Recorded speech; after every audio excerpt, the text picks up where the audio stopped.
Se me cerró la sesión.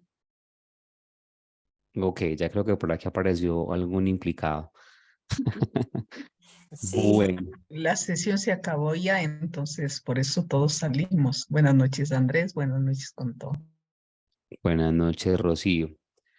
Bueno, entonces les estaba diciendo antes de que nos sacaran que pues este tema es un tema muy de mucha actualidad para nosotros los creyentes y pues la verdad es un tema muy amplio, es un tema muy extenso. No se puede abordar en una media hora o en una hora, pero yo los invito a que pues por lo menos en este instante, en este momento hagamos una breve introducción al tema de las enfermedades espirituales.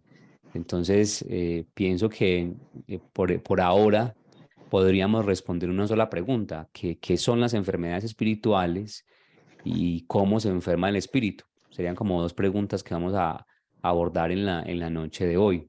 Entonces, los voy a invitar a que, si me dejan, por favor, presentar. Creo que ya por acá estoy habilitado. Muy bien. A ver, Bienvenido, bienvenido, hermano Andrés. gracias. Ya voy entonces a presentarles acá pantalla. Exacto. Listo. Entonces aquí tenemos el título, Terapia de las enfermedades espirituales. El título completo es Terapia de las enfermedades espirituales en los padres de la iglesia. Es un texto, es un libro que por acá tengo en mis manos, que aborda el tema de una manera fascinante sobre cómo se enferma el espíritu. Es una manera como de retomar el tema de las enfermedades espirituales que a veces nosotros no hemos perdido como la noción de la enfermedad del espíritu. Y como les decía, pues la idea es que hoy hagamos una breve introducción. La primera certeza es que Jesús es el sanador del hombre. Jesús se presenta en la Sagrada Escritura, en los Evangelios, siempre como el sanador de la persona. Y no solamente de un aspecto de la persona, no solamente del cuerpo, de las enfermedades de la piel, como la lepra, o de la columna, como la encorvatura, o de la parálisis, o de la ceguera, sino que Jesús aparece como el sanador de toda la persona, de todas las áreas del ser humano. Y en varios textos se presenta a Jesús sanando no solamente el cuerpo, sino también el espíritu, el alma de las personas. Para, para tomar un ejemplo, esta imagen que ustedes tal vez van a reconocer, que es de Marcos capítulo 2, 1, 12, donde un grupo de amigos lleva a su hermano que está paralizado y lo presentan ante Jesús, y Jesús lo primero que les dice es: tus pecados te son perdonados. Eso le dice él a este hombre. Los amigos del personaje lo quieren llevar para que Jesús lo sane de la parálisis, y Jesús le dice: tus pecados te son perdonados, poniendo en una especie de relación profunda la enfermedad física con la enfermedad del espíritu. Eh, Porque cuando hablamos de enfermedad del espíritu nos referimos de manera concreta al pecado. Lo que enferma al espíritu es el pecado, pero hay una complejidad alrededor de la enfermedad, y por eso estamos en esta noche aquí.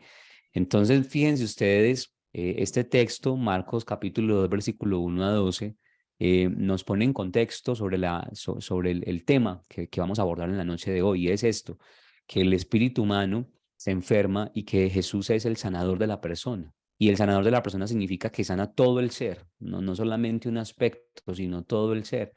Y por eso cuando se presenta este grupo de personas con un enfermo, lo primero que dice Jesús es: tus pecados te son perdonados.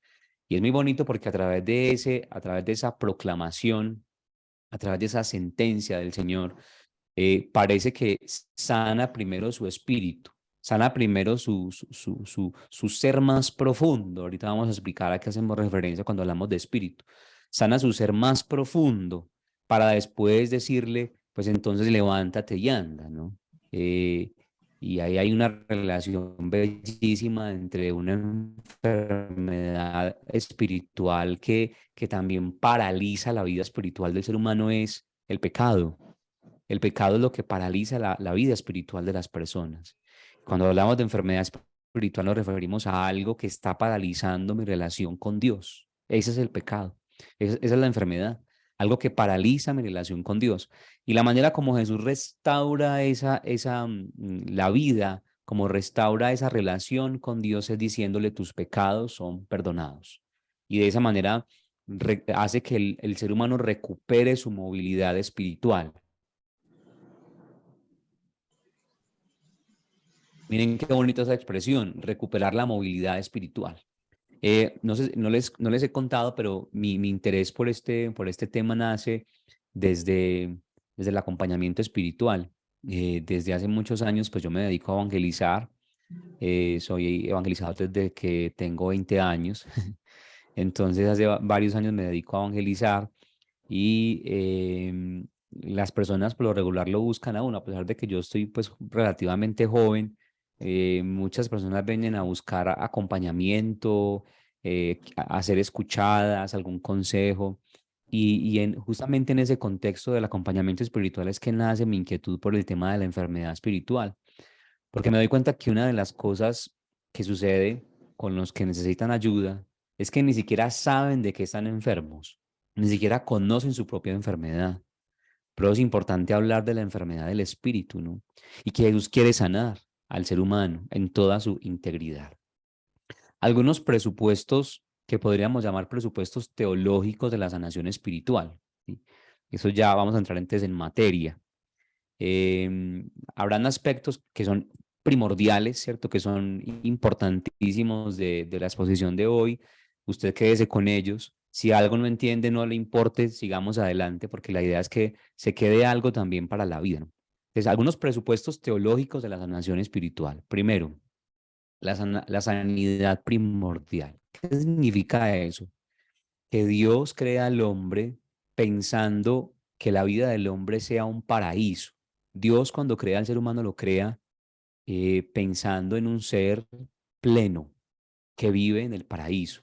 Por eso la imagen que el pueblo, el pueblo hebreo nos deja sobre la creación es la imagen de un paraíso, donde todo es perfecto, donde todo funciona, donde todo es maravilloso, y hay alimentos para todos, y hay árboles para todos los gustos, y hay ríos, y hay manantiales, y hay bosques, etcétera. Y Dios crea al hombre sano, Dios crea al hombre sano, porque el proyecto que Dios tiene para el hombre es la sanidad. Por eso decíamos que Jesús lo que hace es sanar, porque el sueño de Dios para el hombre es que viva pleno. Lo que Dios desea para el hombre es la plenitud. Y eso lo ve uno en toda la Biblia. Toda la Biblia es el testimonio de ese sueño de Dios. Dios que desea que el hombre viva y viva plenamente. O sea, Dios no quiere para el hombre el sufrimiento. Por eso incluso lo llega a decir con mucha contundencia el profeta Isaías: a mí no me interesan sus sacrificios, ni sus sufrimientos, ni sus flagelaciones, sino que me interesa es su corazón. Y Dios todo el tiempo se presenta como el Dios que desea que el hombre viva y viva plenamente. Entonces, cuando hablamos de sanación espiritual, el primer presupuesto es que Dios crea al hombre como un ser sano, íntegro. Y esa sanidad, solamente lo voy a decir así brevemente, esa sanidad consiste en que estamos en una relación plena, amorosa, cordial, constante, profunda con Dios. La sanidad del hombre significa que el hombre está en conexión profunda con Dios. La imagen de esto la trae el Génesis también. El libro del Génesis dice que Dios se paseaba a la hora de la tarde, a la hora de la brisa. Dios caminaba con el hombre, ¿sí? Entonces el paraíso no es solamente el lugar donde habita el hombre, sino que el paraíso es el lugar donde también habita Dios, porque Dios crea una criatura, crea al hombre para relacionarse con él. Entonces, el objetivo de la creación es que Dios quiere tener una criatura con la cual pueda relacionarse eh, de manera casi que inmediata, ¿no? Inmediata, de manera cercana, ¿no? ¿Y qué es lo que pasa? Que hay una caída, por eso el segundo presupuesto es la caída. Entonces es el origen de todas las enfermedades del espíritu humano, según la teología de los padres de la iglesia. El pecado, es decir, el desacierto, el hierro, el estar el apartarse de Dios, el darle la espalda a ese proyecto pleno de Dios, es lo que hace que el hombre termine enfermando su espíritu. Esto lo voy a explicar un poquito más adelante, pero fíjense que si Dios me crea para que yo establezca relación con Él, el pecado no simplemente es una transgresión moral, sino que el pecado es fundamentalmente un darle la espalda a ese deseo de Dios de entrar en relación conmigo. Entonces el pecado es darle la espalda a Dios. Así también lo definía San Agustín. El pecado es toda decisión que tomamos de espaldas a Dios, todo lo que hacemos de espalda al proyecto de Dios. Y ese es el origen, según la teología que enseñan los padres de la iglesia, de la enfermedad del espíritu. El hombre termina rebelándose contra el proyecto de Dios y por eso se enferma su espíritu. Y un tercer presupuesto teológico es la recapitulación en Cristo, que es lo que nosotros llamamos la redención. ¿Qué significa esta palabra que me parece hermosísima? La primera vez que yo escuché esta expresión, justamente estudiando sobre ese tema, a mí se me erizaba la piel porque yo decía, qué bonito saber que Dios ha querido no solamente sanar, como cuando uno tiene una herida y le echa aceitico y se sana, sino que Dios ha querido recapitularlo todo en Cristo. El término recapitular es como que volvamos a hacer una nueva creación, una nueva creación. Entonces, en Jesús lo que sucede es una nueva creación. Y por eso hablamos de la enfermedad del espíritu humano, pero también hablamos de la sanidad del espíritu humano, porque estamos acá más que para hablar de la enfermedad, de la sanidad, cómo se sana el espíritu humano. Y en principio, ¿cómo se sana el espíritu humano? ¿Cómo se sana nuestra relación con Dios? Es Cristo el que la sana. Cristo es el que sana mi relación con Dios, porque Él ha venido a recapitularlo todo, a redimirlo todo. Son dos palabras hermosísimas y con un contenido realmente denso. Recapitular es como retomar, como reiniciar, algo así como cuando uno reinicia el computador, ¿no? Y entonces uno lo reinicia y le vuelve a dar start para que vuelva y se programe del todo, ¿no? Y la redención es rescatar. La palabra redención en hebreo se dice, creo que está relacionada con la expresión Goel, que es el redentor. El Goel es el que redime, y es el que rescata, es el que compra, es el que le da valor a algo para restituirle su valor. Pues en eso consiste la sanidad del espíritu. Y aquí, entonces, estos son los presupuestos que podríamos decir, llamar presupuestos teológicos, pero esto, digamos que es inicial, hagamos una introducción. Y la introducción, que es yo creo que el alcance que tenemos en esta noche, es hablar de la diferencia entre enfermedad del alma y enfermedad del espíritu, y de manera puntual cómo se enferma el espíritu. Solamente vamos a quedarnos en esas dos preguntas. Ya ustedes saben, la teología tradicional, la antropología tradicional nos enseña que que el hombre es, perdón, alma, cuerpo y espíritu. Sí, que el alma, digamos que es como el centro de la persona, el yo, incluso como la personalidad de alguien, ¿no? Incluso la palabra psicología tiene la misma raíz que alma en griego. En griego se dice psige, alma se dice psige en griego. Y para hablar de la psicología, que es la ciencia como del alma humana o la ciencia de la mente humana, ¿no? Pero también nos dice la antropología clásica que el ser humano es espíritu, y es digamos, como el centro de lo que queremos hoy aprender. ¿Qué dicen los padres de la iglesia sobre el espíritu? Es la más alta facultad del ser humano, la más alta, lo que le permite, de cierta manera, dirigir al resto, es decir, al cuerpo y al alma. Y es aquí donde la persona está relacionada con Dios. Se vuelve y se une con el acto con Dios, ya que sería el principio divino que Dios ha puesto en cada uno de nosotros. Lo que tal vez, lo que tal vez puede estar muy relacionado con una expresión hebrea, que es la expresión nefesh. El nefesh es el hálito de vida, lo que hay en nosotros divino. Lo que sopla Dios en la nariz de Adán es el nefesh, el espíritu, pone espíritu en nosotros. Es la parte más profunda. San Juan de la Cruz la llama el corazón del alma, al espíritu, llama el corazón del alma, es decir, el centro del centro de la persona, el lugar desde donde el hombre se relaciona con Dios. Y es justamente esto lo que se enferma. Y digamos que esta expresión, esta división tripartita del ser humano, pues tiene un texto donde San Pablo habla de esa manera y dice, para que todo vuestro espíritu, alma y cuerpo sean guardados sin reproche hasta la venida del Señor. Y digamos, hay un fundamento bíblico que no vamos a detenernos ahorita en él. Entonces ahí está la división del hombre en cuerpo, alma y espíritu. El tema que vamos a abordar es este. Podríamos incluso decir una palabrita sobre el cuerpo. ¿Cómo se enferma el cuerpo? El cuerpo se enferma con la vejez, con el desgaste, con los virus, con las bacterias, con algo que llaman la vejera.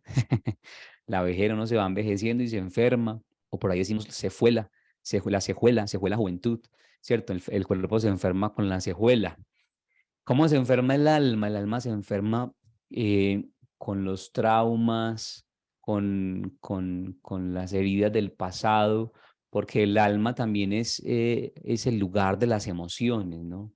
Entonces hablamos de, por ejemplo, de sanación interior, y cuando hablamos de sanación interior nos referimos como a ese lugar que se enferma con las emociones, con los traumas, con los recuerdos dolorosos, etcétera, etcétera. Ahora, la pregunta de esta noche es, ¿cómo se enferma entonces el espíritu? Tu espíritu, ¿cómo se enferma? Mi espíritu, ¿cómo se enferma? Ya hemos dicho algunas cosas, hemos dicho que el origen es el pecado, que la enfermedad consiste en el pecado, pero esto tiene, digamos, un poquito más de tela para cortar, tiene muchos elementos adicionales. Y es bueno conocer esto. ¿Para qué es bueno conocer esto? Porque resulta que cuando uno conoce los fenómenos, cuando uno conoce cómo funcionan las cosas, puede fácilmente responder a ellos.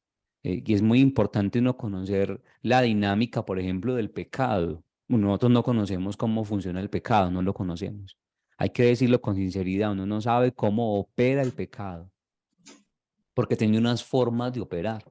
Los padres de la iglesia sí lo sabían y ellos lograron sistematizar cómo opera, cómo obra, cómo funciona, cómo funge el pecado en el corazón de las personas, en la vida de las personas. Y comienzan a decir varias cosas. Entonces, por ejemplo, la primera cosa que dicen es que hay 3 tipos de enfermedades espirituales. Hay 3 tipos. Y esos 3 tipos de enfermedades espirituales, para ellos, corresponden a 3 facultades del ser humano. 3 facultades, es decir, 3 posibilidades, 3 capacidades, 3 facultades del ser humano.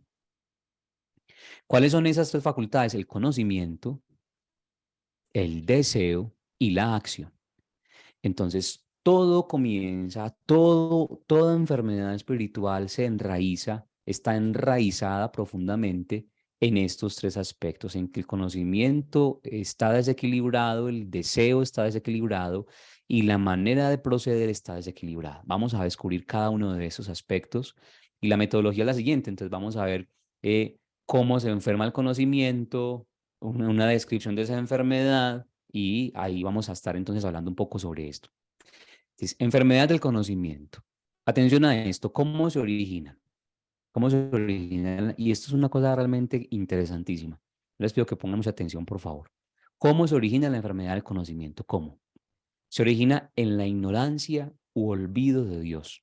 El hombre fue creado para contemplar y comprender las razones profundas de las cosas, pero después del pecado ya no las conoce.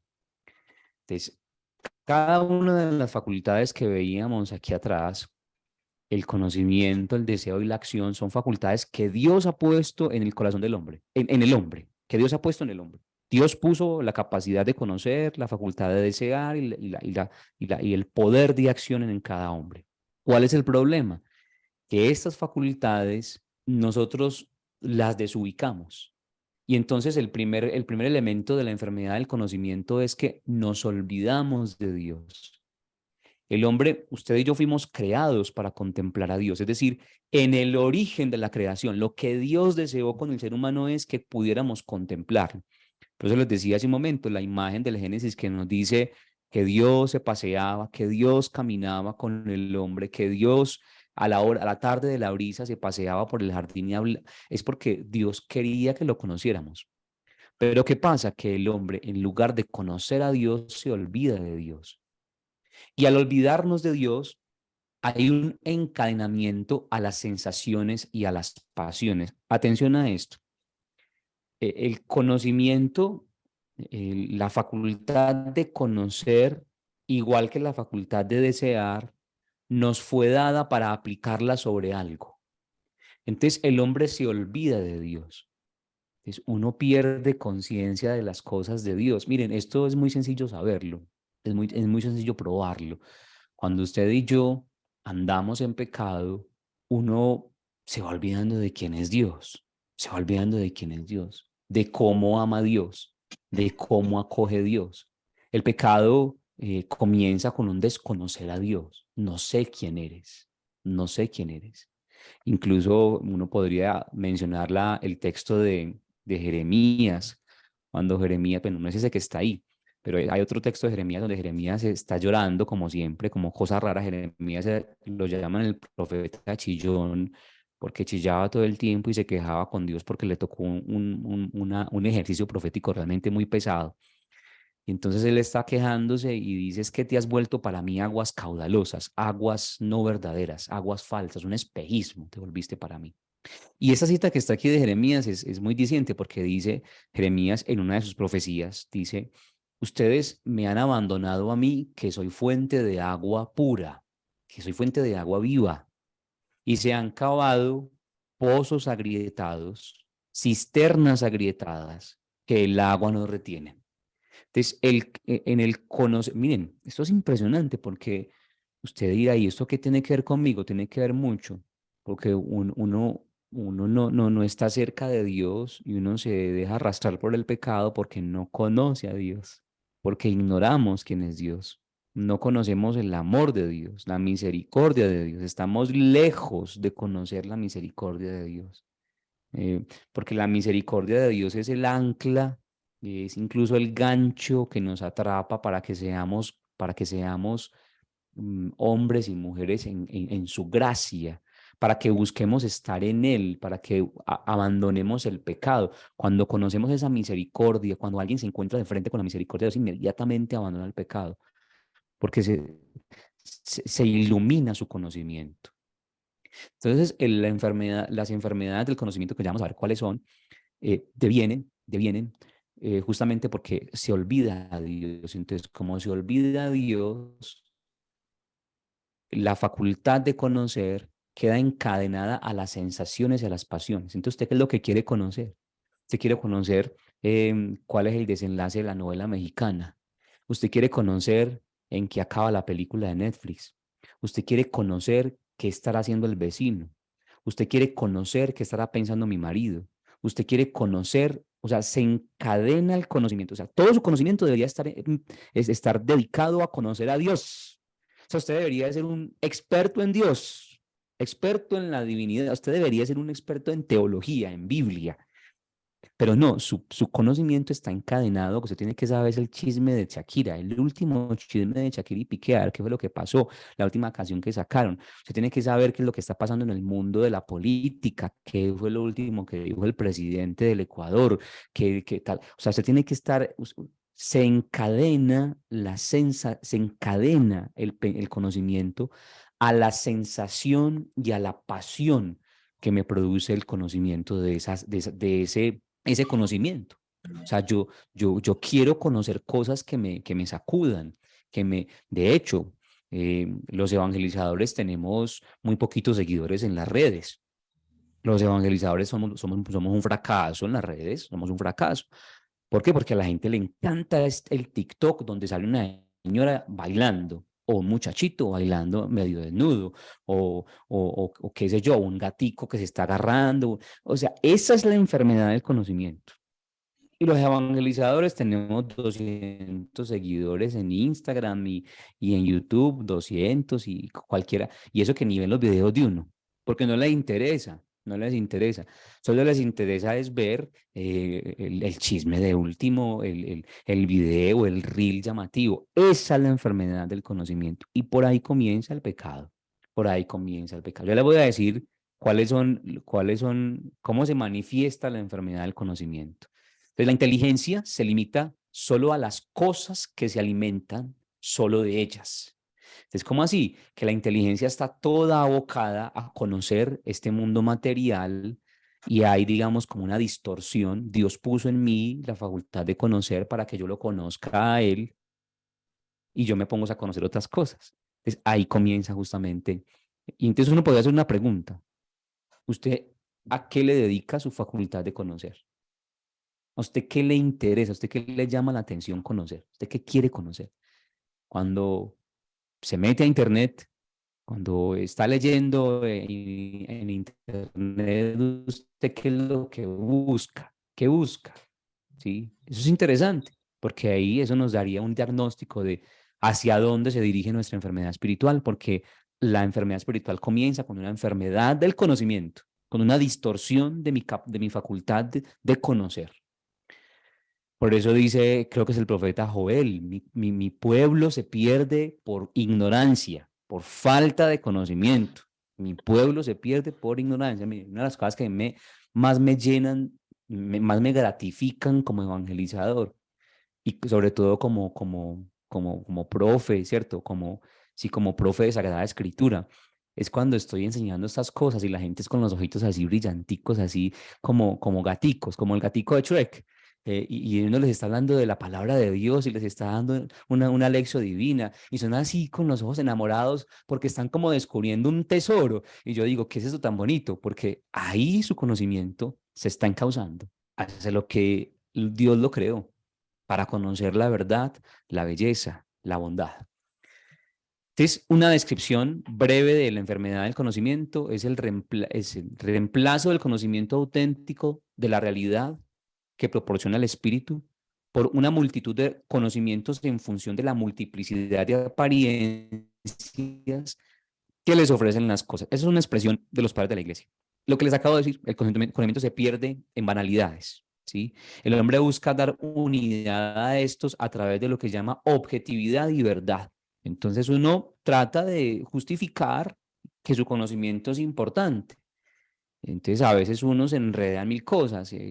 Por ejemplo, cuando uno va a la universidad, en la universidad le transmiten a uno conocimientos, pero la mayoría de los conocimientos que le transmiten a uno son inútiles. Y cuando uno llega a la vida real, se da cuenta que los conocimientos que recibió en la universidad no le sirven para mucho, porque en realidad uno llega a la práctica y no tiene ni idea de nada. Sabe más la señora que trapea que uno, porque le han enseñado cosas que no tienen nada, porque lo que hace la enfermedad del conocimiento es intentar buscar unidad.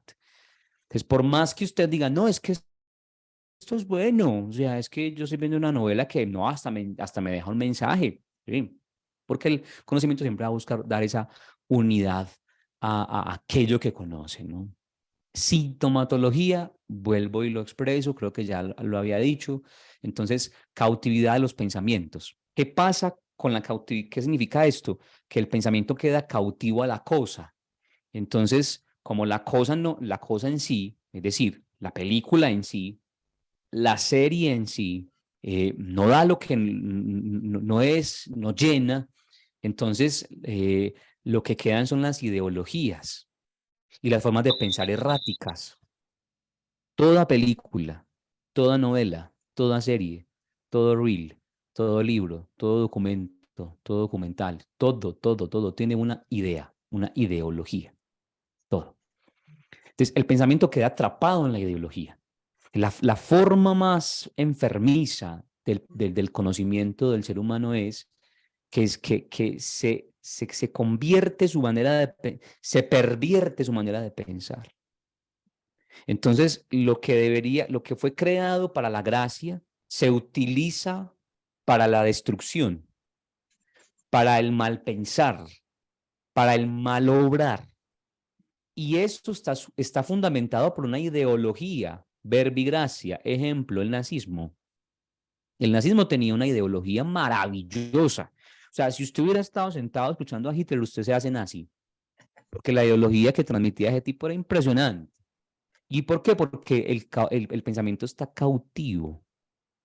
O sea, el narcotraficante tiene una ideología. Y de hecho yo siempre le digo a la gente, cuidado porque el narcotráfico no solamente es un problema político, sino un problema cultural. Porque el narcotráfico trae una cultura. Y esa cultura viene de la ideología del narcotráfico. De la plata fácil, del trabaje mijo, del consiga plata, si puede bien y si no consiga plata. Entonces, hay un montón de ideologías. El pensamiento, el conocimiento se enferma con las ideologías. Cuando uno va a evangelizar, se encuentra muchas veces que le toca pelear con ideologías, porque la gente tiene un montón de prejuicios. Y no solamente ideologías, no estoy hablando de comunismo o de socialismo o de feminismo, no estoy hablando de ese tipo de ideologías, solamente. Me refiero a ideologías a veces equivocadas dentro de la misma iglesia. Sí, formas de pensar erráticas, como por ejemplo que Dios es un castigador, que Dios nos va a dar a todos con un látigo, que Dios está esperando la oportunidad de vengarse, que cosas como esas. Segundo síntoma, hay una separación del espíritu y el corazón. La inteligencia no se proyecta en Dios para luego enriquecerse, sino que se dispersa en el mundo exterior. Entonces se separa el corazón, el espíritu del corazón. ¿Sí? Porque entonces yo ya me centro es en conocer las cosas. Yo, por ejemplo, tuve esa enfermedad durante mucho tiempo, porque por mi estructura psicológica y por mis tendencias a ser pensador, a ser pensante, a mí me gusta mucho la ciencia y la filosofía. Pues ustedes saben que yo estudio filosofía. Y la filosofía es sumamente encarretadora, la filosofía es apasionante y uno se puede perder ahí, puede dedicarle todo su esfuerzo a la filosofía. Uno se da cuenta que no responde del todo a muchas cosas que la fe sí responde de manera más eh, óptima.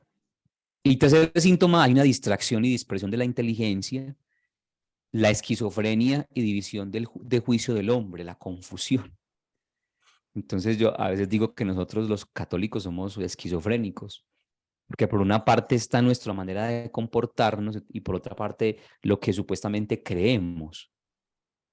Los presupuestos de la fe, podríamos llamar los presupuestos de la fe, van por un lado y lo que hacemos, la manera como vivimos, vamos por otro lado, ¿no? Cuarto síntoma, miren esto, al contemplar la creación como contemplamos la creación como si Dios no estuviera presente. Entonces el hombre percibe el mundo lleno de males.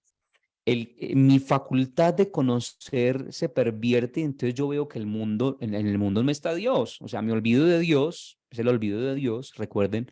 Entonces en el mundo no está Dios. Entonces este mundo, ¿quién lo creó? Los griegos decían un Dios malvado, una especie de demiurgo, un Dios malvado, que creó este mundo para jugar con nosotros y para hacernos sufrir aquí, para reírse de nosotros. El Dios que se ríe del ser humano. Es un Dios y de hecho es la pregunta que tienen la mayoría de los jóvenes hoy en día. Bueno, ¿y por qué existe la maldad? ¿Sí? No ven a Dios en el mundo, no ven a Dios en la belleza, no ven a Dios en la verdad, no ven a Dios en la fe, no ven a Dios. Entonces no encuentran a Dios, este mundo se vuelve un lugar lleno de males. La creación es un lugar hostil. Quinto, por considerar que solo existen las cosas, convierte a los seres en lo absoluto. Entonces, el punto más alto, junto con con las ideologías, el punto más alto y más dañino de la enfermedad del conocimiento es la idolatría. ¿Qué es la idolatría? La idolatría es la adoración de un ídolo, es adorar a un ídolo. Decirle a una cosa, creación de manos humanas, a una creación mía, decirle, tú eres mi Dios. La idolatría no solamente que usted tenga un santico en la casa, no, eso no es idolatría. Nosotros ofrecemos ¿cómo llamamos? Latría, veneración a las imágenes y las conservamos en los templos, como una especie de recuerdo pedagógico de la presencia de Dios y de la acción a través de sus santos, etc. Pero la idolatría va más allá. La idolatría tiene que ver con que yo le entrego mi corazón a una realidad a la cual le digo, tú eres más importante que yo y eres más grande que Dios. Ejemplo, el trabajo. Hay gente que idolatra su trabajo y solo viven para el trabajo. Y entonces en el trabajo se desenvuelven y le entregan toda su vida al trabajo.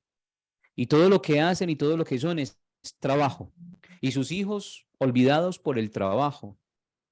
Además que una característica del ídolo, desde la Biblia, una característica del ídolo es que el ídolo demanda sangre humana. El ídolo necesita beber sangre humana. Los ídolos con los que convivía el pueblo de Israel eran ídolos que pedían sacrificios humanos, sacrificios humanos. Y los ídolos que nosotros tenemos hoy también piden sacrificios humanos. Ejemplo, el alcohol, la droga, exige la sangre de los hijos, exige la sangre del matrimonio, exige la sangre de la familia, exige la sangre de la gente que me rodea. Ahí está, en el punto más elevado de la enfermedad del conocimiento está justamente que el corazón del hombre comienza a decir, no Dios, sino la hechura de mis manos. Como no existe Dios, hagámonos un becerro. Es el sinsabor que experimenta Israel cuando Moisés sube a la montaña y entonces se demora mucho allá y parece que se murió. Este tipo que era líder y que el que nos sacó de Egipto se murió. Entonces, como no está Dios, como ya no tenemos al representante de Dios, hagámonos un ídolo, que es lo que pasa justamente con Israel, y se hicieron un becerro de oro. Entonces, la consecuencia última de la enfermedad del conocimiento es que yo me hago un ídolo. Y de nuevo, el ídolo puede ser una ideología, puede ser un gusto, puede ser un deseo, incluso un proyecto, un proyecto. Entonces hay gente que le entrega toda su vida a un proyecto y no. Resulta que la fe en el Dios de la Biblia, en el Dios revelado, nos invita a poner toda nuestra atención, toda nuestra capacidad de conocer en Dios, que es aquel para el cual fue creada nuestra facultad de conocer. Ahí está entonces en primer momento, en primer lugar, la enfermedad del conocimiento. Así se enferma el conocimiento.